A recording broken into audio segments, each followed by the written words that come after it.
Welcome. This podcast is an exploration into being human and what's possible when there's less attention on the noise in our heads. Warning.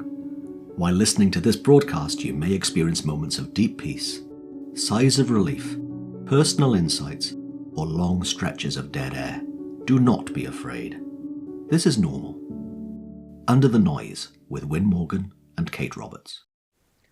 Welcome to this week's Under the Noise with me, Wyn Morgan, and my fabulous co-host, Kate Roberts. Hello, Kate. Hey, Wyn. How you doing? I'm doing well. Good. I'm doing well. We've got the pleasure today of a guest, Shaul, who I've known for, I first heard Shaul back in 2013, so it's now 12 full years ago at the time of recording. And very rarely have you and I in that time had a proper conversation other than hello, good talk, thanks very much, great conference. So this is a treat for me, and to introduce you to everyone there who listens to our podcast. So there's a question that we often love to ask people when they come on,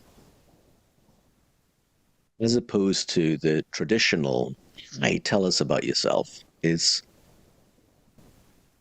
what would be the most unique way that you'd say hi to someone for the first time as of right now?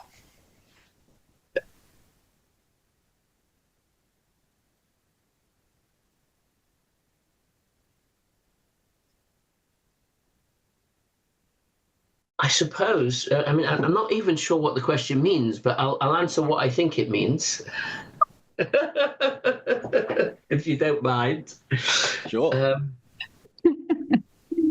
I think the most unique and interesting way that I could think of, or that I would say hi to somebody, is by not saying anything. Because I think the minute that you put words, you are sort of pointing in a direction, you are sort of defining and sort of putting form to something.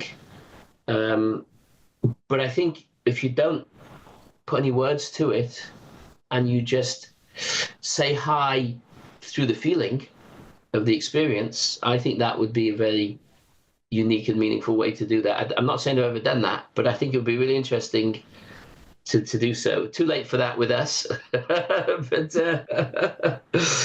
I would think about that in another time, in another place. Wow. Well, that works for unique. That works perfectly. Okay, good, great. So one thing that I know about you, about your Jewish faith and an Orthodox Jew, and you're also a leading light, certainly in the UK, if not wider afield than that, for the three principles. And I'd love to know what you see that's the same and potentially different. That's a really good question. I like that. I really like that. I like the way you asked the question. It's interesting that when I first came across the principles, which was in 2003,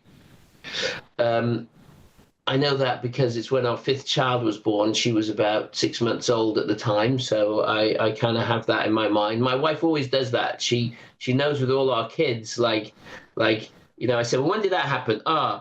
Matty was 5.5 when that happened, so that was in this year here. Everything goes by our kids. It's quite funny, and we have 9 of them, so there's plenty of references to go by. So we just had our 9th actually 6 months ago. So we got a little baby after a 13-year wait. But anyway, that's a different discussion. One of the things, so in 2003, when I came across the principles, one of the things that really, really attracted me immediately was its sort of resonance and its consistency with my religious beliefs. I felt that everything that I heard was completely consistent with the way I saw the world from a religious point of view. Now there are definitely things in there where you might look at it and say, oh, no, hold on a second, what about that, what about that, what about that? And I'll give you maybe an example or two. But quite the opposite to your question. it wasn't that I came across things that challenged me, although there are one or two places where they do challenge me. No, don't challenge me. I find challenge other people, and come up when I kind of introduce these ideas or share these ideas or discuss these ideas with Orthodox Jews. I find there's one or two places that people get really challenged. I know what questions to expect nowadays because they're all going to basically ask the same thing. I don't put every Orthodox Jew in the same box, but they are quite similar in the way they see the world. But quite the opposite. It actually attracted me to the principles, that it was so consistent. The idea of something, of a deeper truth, of something spiritual, of something formless that is behind the universe, of something beyond sort of time and space, beyond our human experience, of a wisdom that guides us, a wisdom that is beyond us, that we are a part of, but we are not that. We are part of it, but we are not it, so to speak. That all completely resonates with the Jewish perspective of God and the way I see the Jewish perspective of God. Now, what I find has happened in Judaism, and I think this is true in a lot of religions, is that people have innocently simplified it and to make it more palatable to the masses, so to speak, and there's a lot of form added to it, and that form has distorted the fundamental ideas behind it sometimes. And I find that that's true with a lot of people I come against as a rabbi in my kind of work as a rabbi. My main focus nowadays is I run a program training rabbis. And I'm trying to train rabbis to be, this is going out to the public, isn't it? But I'll say it anyway. If you ask me, what am I trying to do with my program? I would say, I'm trying to train rabbis to be sensible people. That's my goal. Because I find that, sadly, the common sense and religion are not always go together in kind of the same space. And I feel that the principles, and the principle is absolutely fundamental part of my training program. I feel it points people to a common sense and towards something deeper. And so there was so much that resonated with me.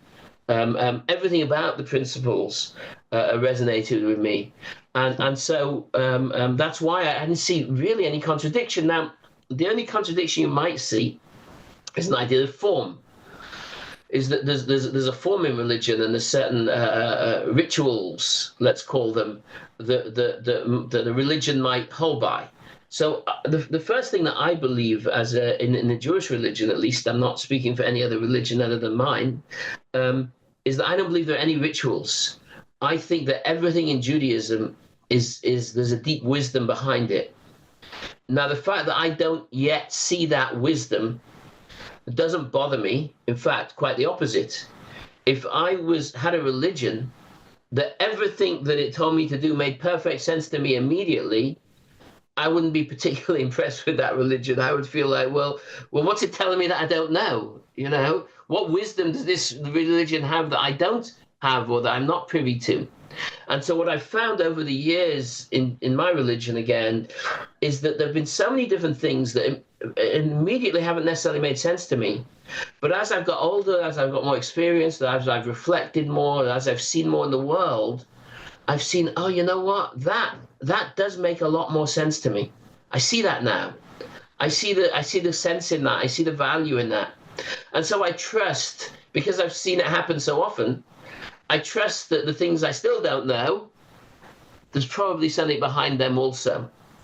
And so it's not to me the blind following of religious tenets. It's the belief that there's a deeper wisdom in this that I'm finding and discovering as time goes on, but I trust and I value it because it's pointing me to things that I'm not necessarily clear on. There's two ways to find wisdom, I think. One is to find it within yourself. And sometimes there's a lot of confusion around that. And there's a lot of, I've got so much nonsense in my head, as probably we all do, that it's not always so easy to kind of look through it and sift through it and see what's real and what's not. And I know the feeling is different, but sometimes the feeling is very similar as well. I love the idea that I've got something here saying, no, this is wisdom. Go and see if that's true. Go and see if that's real. And so I'm not going to embrace it just because it says so, but it opens me up to considering things that I wouldn't otherwise consider. And that's the value that I find in my religion, and why I feel it doesn't at all conflict with the ideas behind the principles. That was a mouthful. Sorry. I hope it made sense. Beautiful. So how did it happen? What was your kind of origin story, if you like, back in 2003? Well, if you want to know that, I'll try and give you a shortened version of it. But basically, I was running an organization alongside another rabbi, and we were not getting on at all. We saw things very differently. What happened? Let me take a step back from that. My wife was diagnosed with breast cancer in 1998, and she passed away in 2001. That shook my world, as you could imagine that it would. And we had, when she died, I had 4 small kids aged 3, 5, 7, and 9.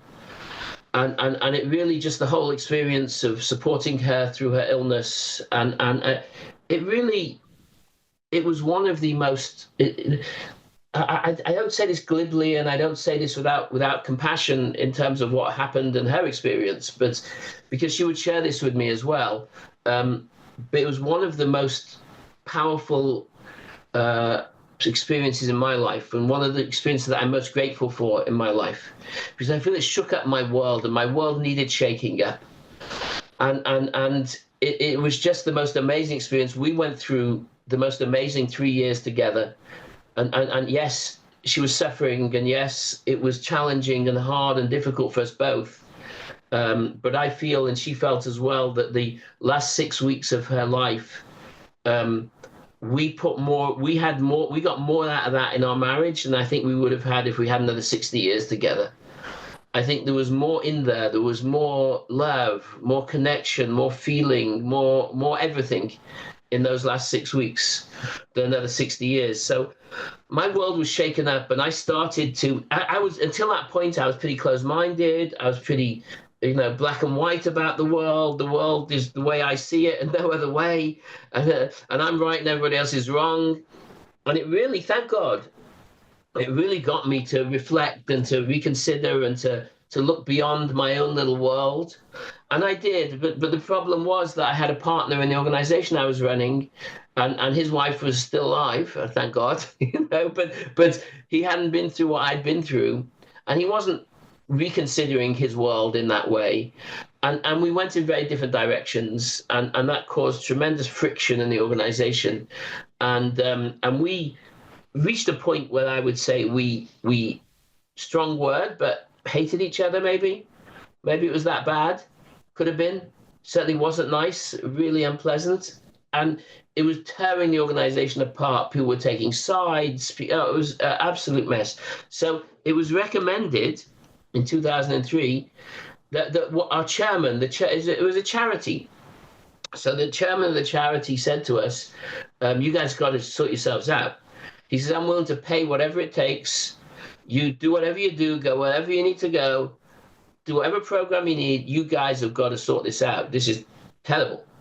So we asked around, and somebody recommended a place that they told us are great at conflict resolution. That's what they're great at. In a little village called Lacona in Washington, a place called Prowsky and Associates. So that I didn't know what I was getting myself into. As far as I was concerned, they do conflict resolution. That's what they're about. And they're going to help us sort out our conflict. That's all I was going for. And seriously misled as I was. But anyway, we went, and one of the first things they said to me is, at a certain point, they were talking to us about nonsense, about the wallpaper and about the chairs and about the how our trip was and about, oh gosh, everything except the issue on the table. And at some point, my partner and I said to them, do you have any idea why we're here? did anybody even tell you? And they said, oh, yeah, we know why you're here. And nobody needs to tell us either. The minute you guys walked in a room, we could have told you why you're here. They said, but here's the thing. And this was the first thing that struck me. You know, I've been a rabbi for about 15 years, and I dealt with I've done all sorts of counseling and helping people and guiding people and coaching people and in marriages and relationships and all sorts of stuff. This has never occurred to me. They said to me that we see you guys in what we would call quite a low mood with your relationship.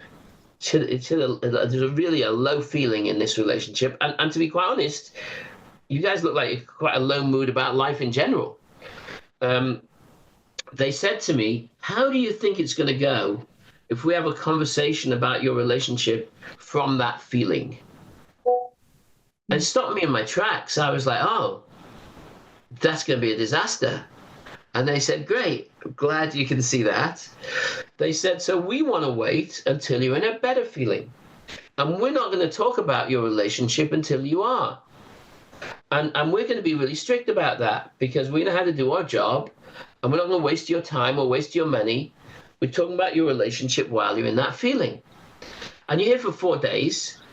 If it takes 3.5 days to get you into that feeling, then we won't talk about your relationship until halfway through the 4th day.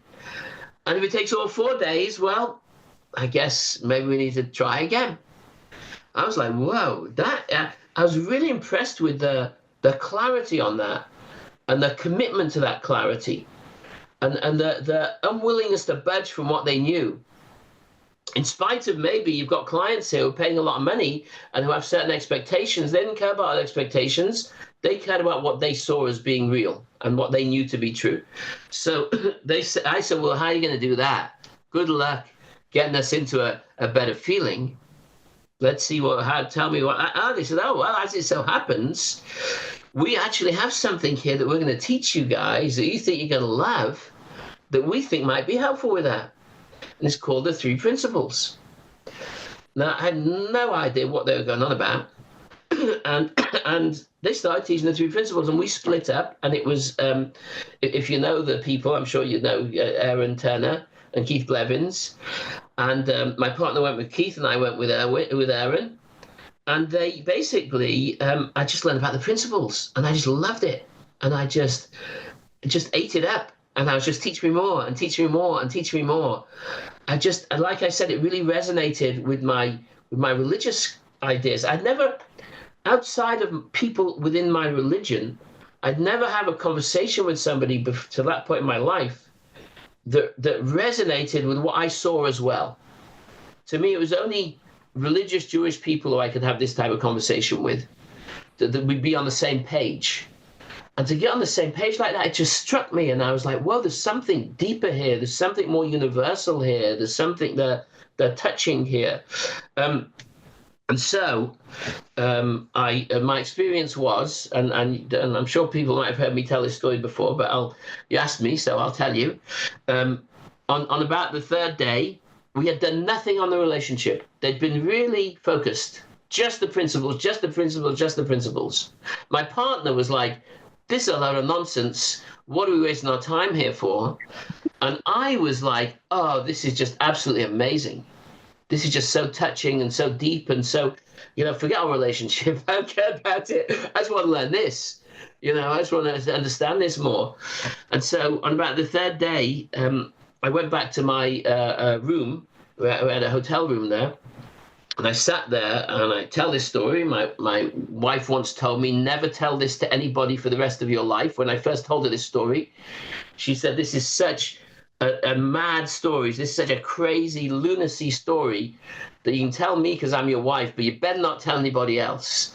She tried to make me swear to never tell it again. But anyway, that was before she had her own understanding of the principles. So that nowadays she tells me to tell this story. It's funny how things change.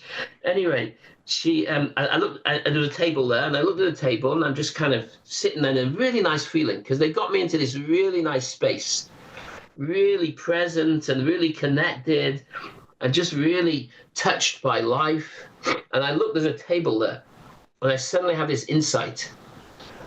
oh my gosh, that's not a table. That was my insight. This is the first insight I had with the principles. This table is not a table. This table is just spiritual energy in form. It just looks like a table. It seems like a table, but it's not. It's just energy. And in my mind, in my language, it was God. This table is just God. Now that's something that I could have told you as a rabbi and with my learning, things I'd learned in my teachings, but I'd never seen it. Never seen it in real time. It was a nice idea, it was a nice theory, it was a nice concept, but I didn't see a table anymore. Literally, I saw God. And then I look around the room and I see some curtains and I see a window and I look out the window. The world just disappeared. And I just felt this touched by the greatness of the universe. And I started crying and crying and crying. I couldn't stop crying. And I just, it's the most beautiful experience I've ever had in my life. And I don't know how long I sat in it for, but I sat in it for quite a while. And then I realized I had to go back. We're meant to be meeting, you know, there is a real world out there still, you know, it kind of came knocking on the door. And oh my gosh, I got to get back. I'm late for the meeting. And I kind of ran over to meet. We were meeting all four of us with my partner. I ran over there. And as I'm going there, as I'm on my way, I'm thinking about my partner now because I'm going back to see my partner. And the only experience available to me, I'm going to give you the quick version here, but I often ask people, like, what do you think? What do you think I felt towards him, given the experience I was having? The only thing available to me was love. That was it. I just felt a deep, deep, deep sense of love for my partner. Now, I walked in the door hating him. They never talked about anything to do with him or with our relationship. And suddenly I loved him. And I walked in and I said to Keith and Aaron, I said, well done, guys. You've solved this relationship. Thank you. You've done what I came here for. You've achieved your purpose. But let's just learn more about these principles, please. Can you tell me a bit more about this? But it was really cool. And I was right. They did. They solved the relationship. Now, my partner, of course, thought I'd been smoking dope, you know, like what on earth? Well, we haven't even talked about our relationship. And that was, you know, that was another insight for me that I realized, and I really see that so deeply nowadays when my wife and I talk about relationships, is I have this phrase, it takes one to tango, you know, that's all it takes in a relationship. When one person has an insight, when one person sees more, the relationship will sort itself out. You'll figure it out. You'll work it out. I had that for a long time with my wife. When I came back and I wanted to teach my wife the principles, she was not interested in the slightest. She's Israeli, my wife. Tough nuts to crack, these Israelis. And she just didn't want to know. Like I said, she said, never tell that story to anybody ever again. And so for a long time, it took me 7 years to get her to kind of be interested and open. And she fought all along the way. But in that time, in our relationship, my experience of the relationship, I was loving our relationship, absolutely loving it, and she was having a hard time with it. And it's so interesting. I would never have believed that possible before I came across the principles, that you can have two people in the same relationship. One is loving it, enjoying it, really getting so much out of it, and the other one is having a hard time. At any rate, sorry, I said a lot there. You did ask, but so that's how I came across the principles. Amazing. Yeah. I don't know why it was, but you know, my wife always points out to me that most people that come across the principles that we see, their first insight is usually around thought. They see something about thought. My first insight was mind. I just got touched by mind. Shaul, did you go out to Lacanar before or after your wife passed? After. I'd just been remarried.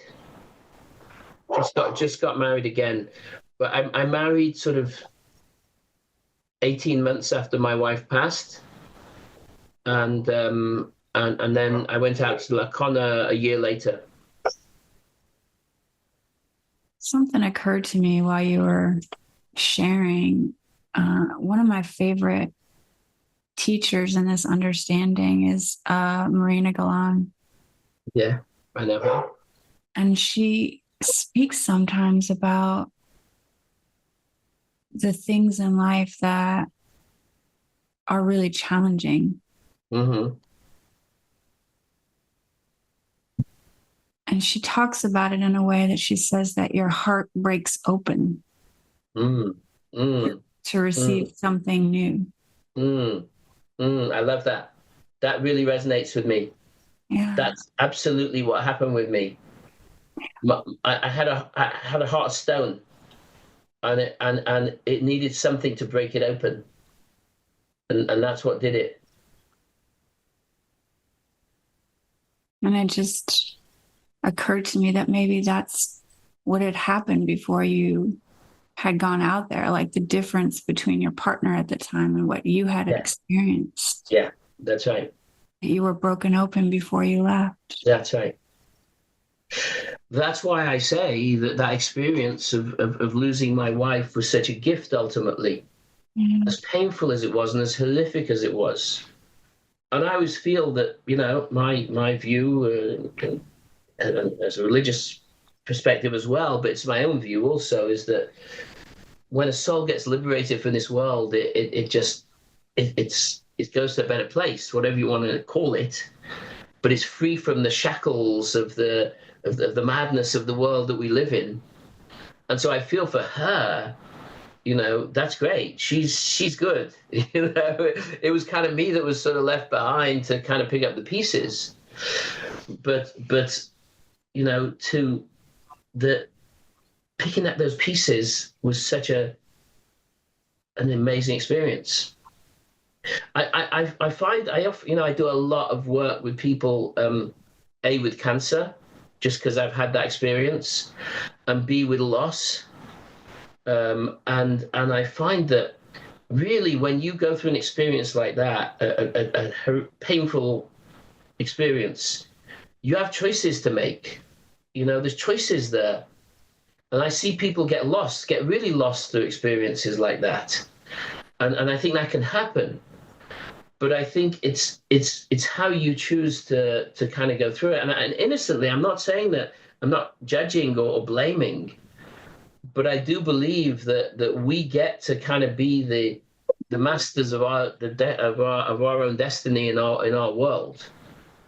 And we live in this kind of blame world where everybody blames everybody for all their problems, and I'm so sort of against that, because I feel like you just disempower people when you kind of see the world that way.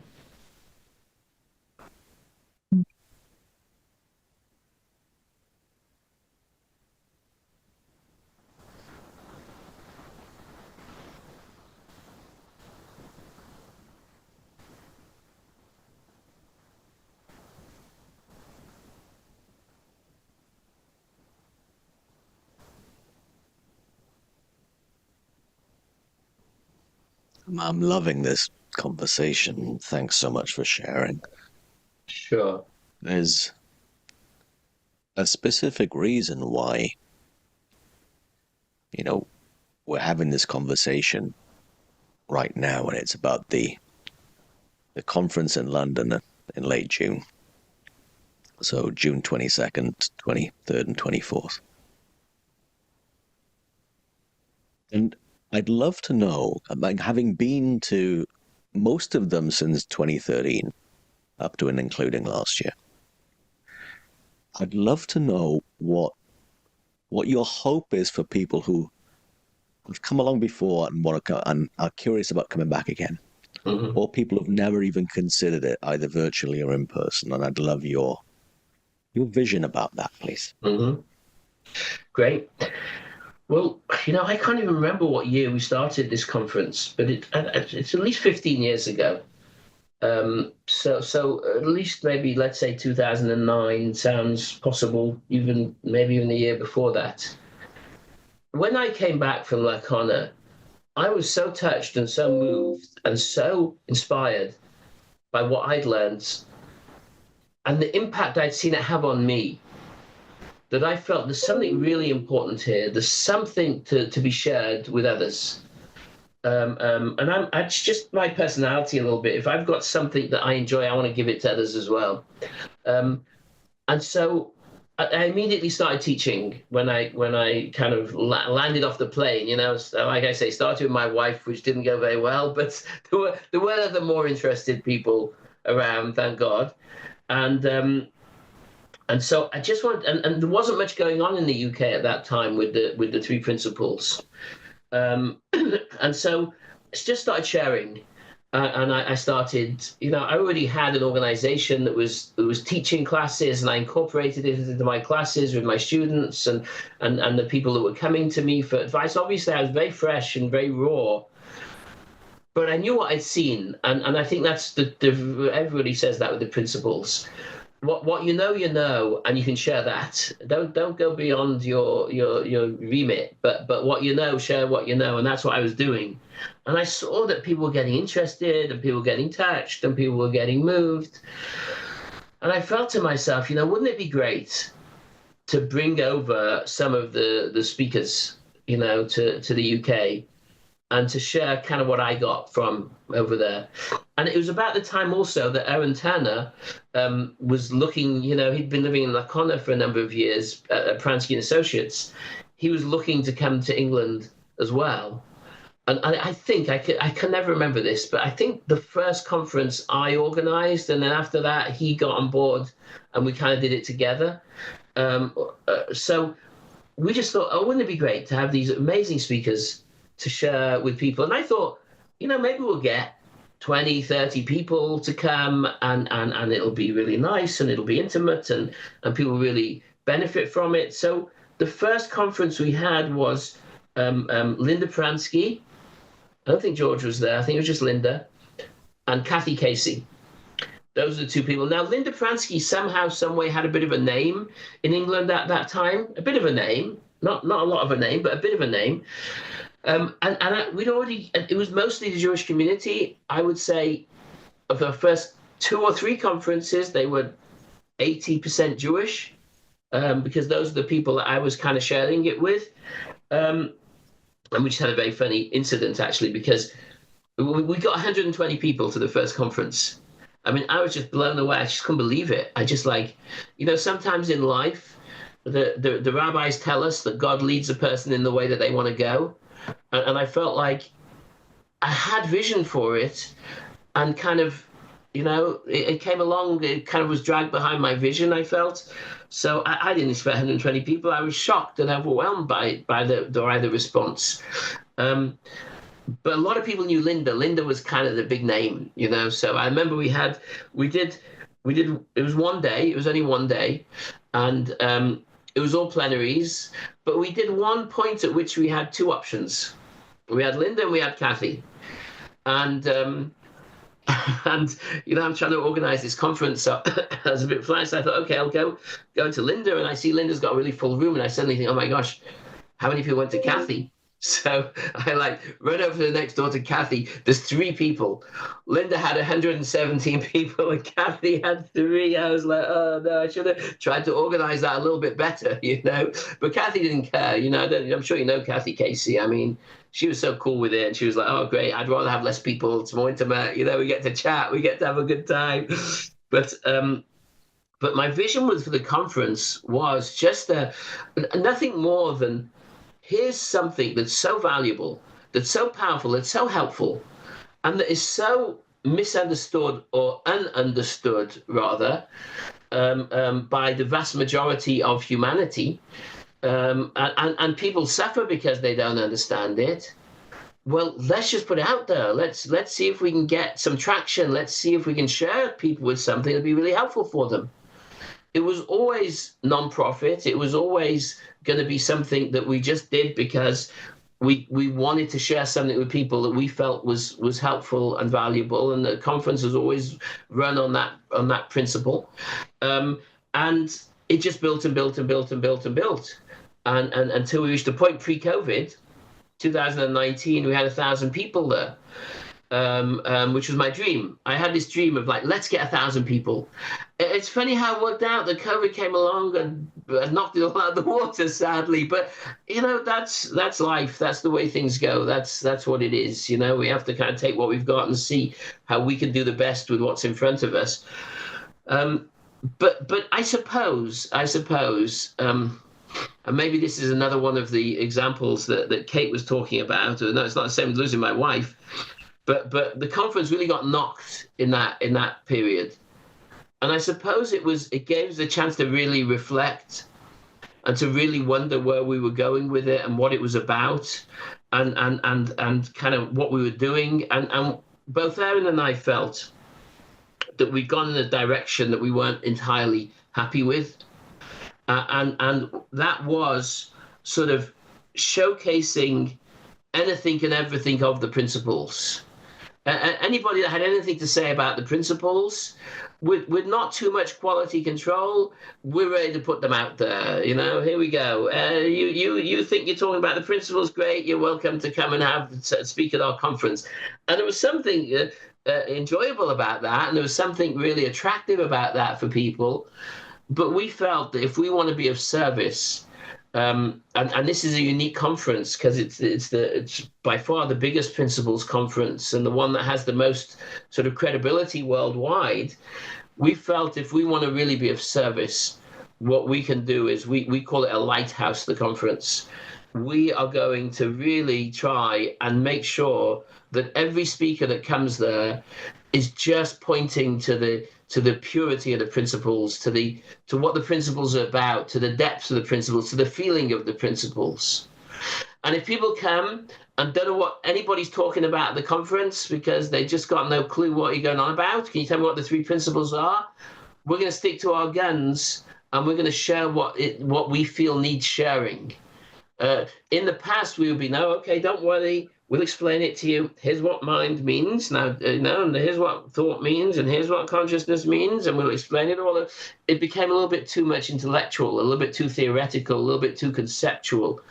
We want to really, really be strict about the feeling, that we want to share the feeling with people, because that's what the principles is about in our mind.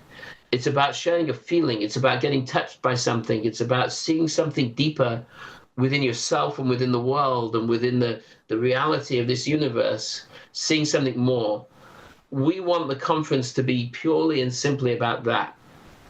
And we love that ourselves, because one of the things I love about the principles is that, I have for my rabbis, my wife does a listening seminar every year for them. It's a 3-day listening seminar.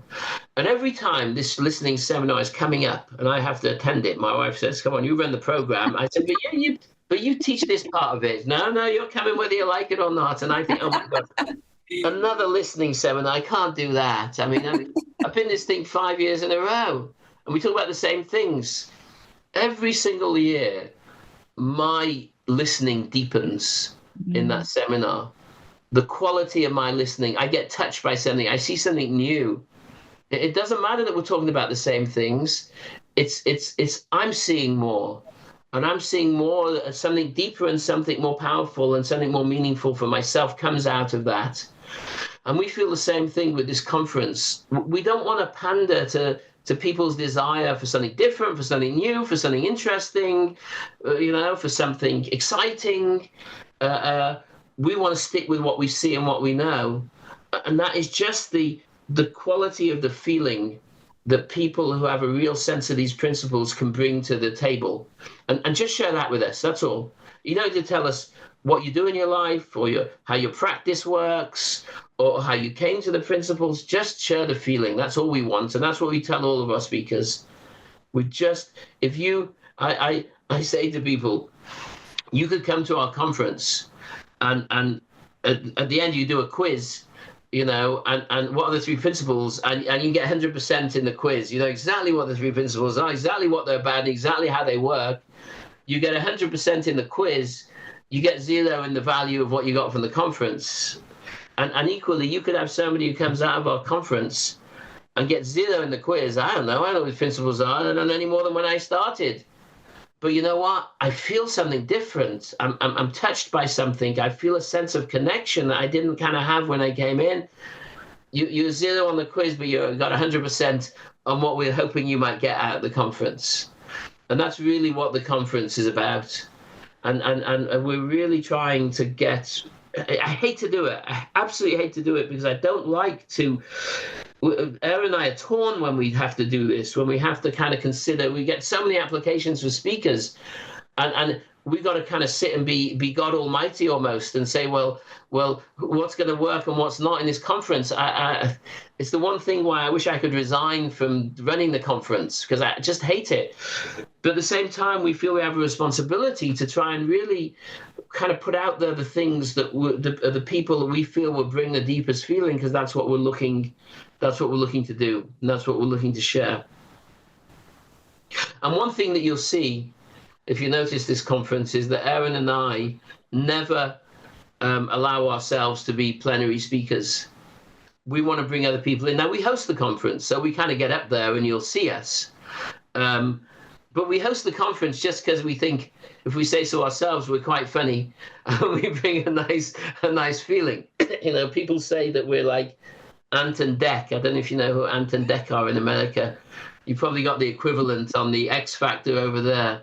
They're the guys that are like the hosts of the X Factor. You must have some hosts who are really kind of guys that make the whole show work. So that's kind of what we're like. And that's why we put ourselves out there. But we don't want to kind of be the people who are sharing this feeling. We want to hand over to the best of the best. That's what we're looking to try and do. So that's the conference. And that's what it's about. I don't know if I answered exactly your question, but that's our vision for it. And that's what we are hoping that people will benefit if they can. So it doesn't matter if you've never been to a conference, you can come and really kind of feel something there. And it doesn't matter if you've been to 10 of them.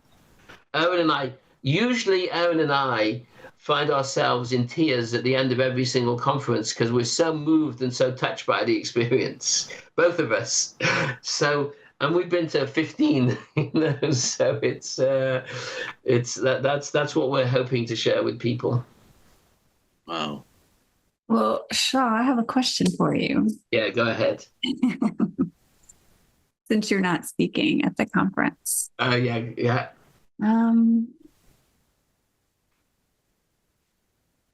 I would love to know when the last time, like the most recent time that you dropped into that feeling. Gosh. And saw something for yourself, if you're willing to share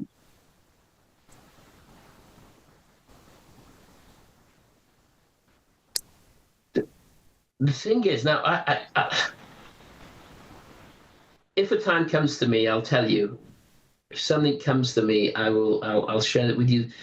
There have been things recently, they're just not coming to mind. I'd love to share something with you. I had some real deep insights recently. But what I find is that sometimes the feeling of insight, Elsie Spittle once had a phrase that she said at one of the conferences, which was, insight without form. In other words, I know that I've seen something here, but I can't tell you what it is.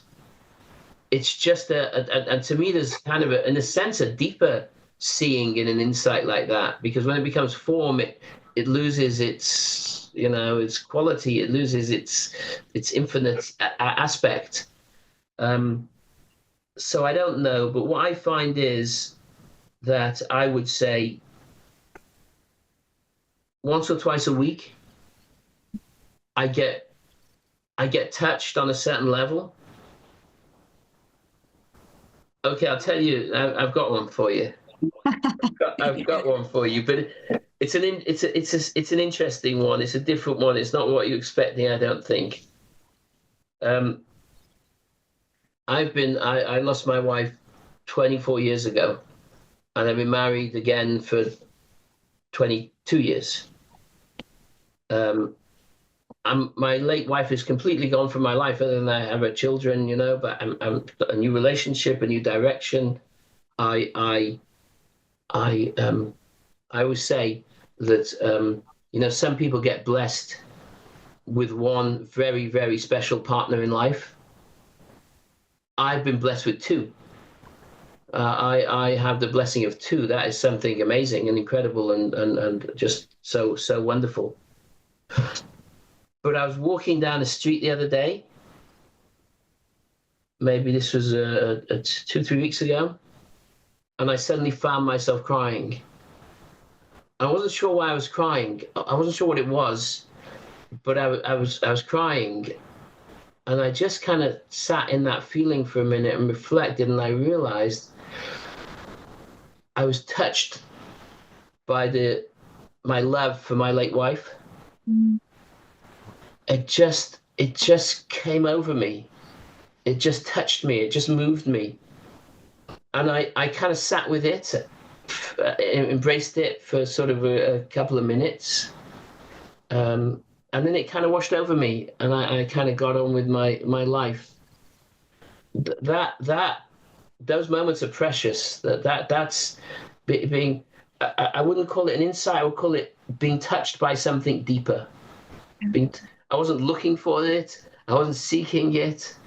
I wasn't expecting it. I can't say what brought it on. I don't think anything did. But I loved it that I was touched by it.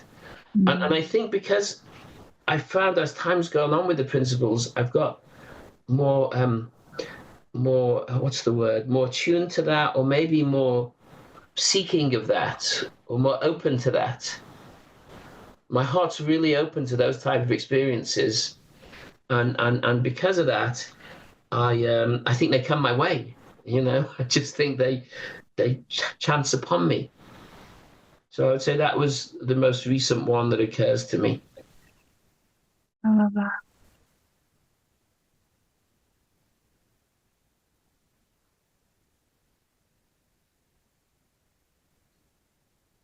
I love how we think,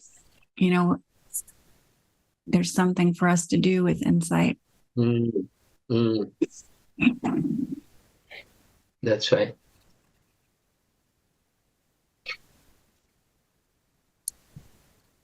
Until we start to see that,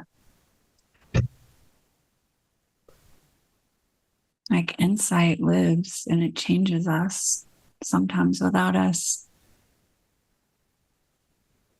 knowing or being able to point to it even.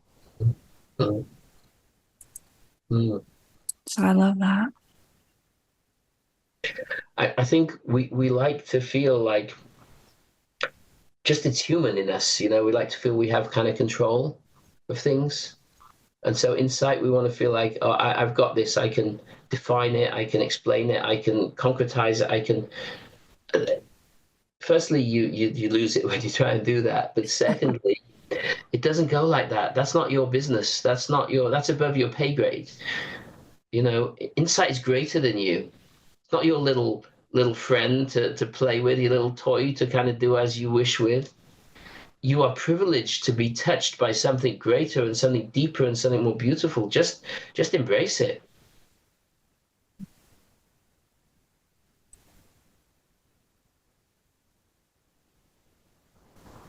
Shaul, thank you so much for being here. Sure.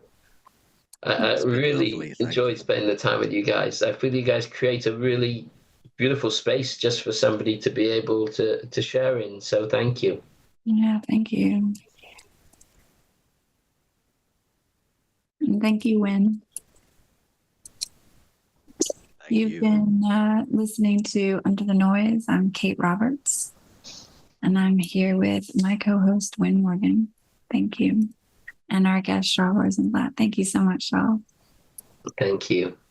If you have any questions or ideas for topics, we'd love to hear from you. Our details will follow the podcast, and we hope you have a wonderful week. Thanks for joining us. We'd love for you to subscribe, rate, and review. If you have a topic or question that you'd like us to chat about, email Wyn or Kate at wyn@winning.co.uk and kate@katerobertscoaching.com. Until then, enjoy what's possible under the noise.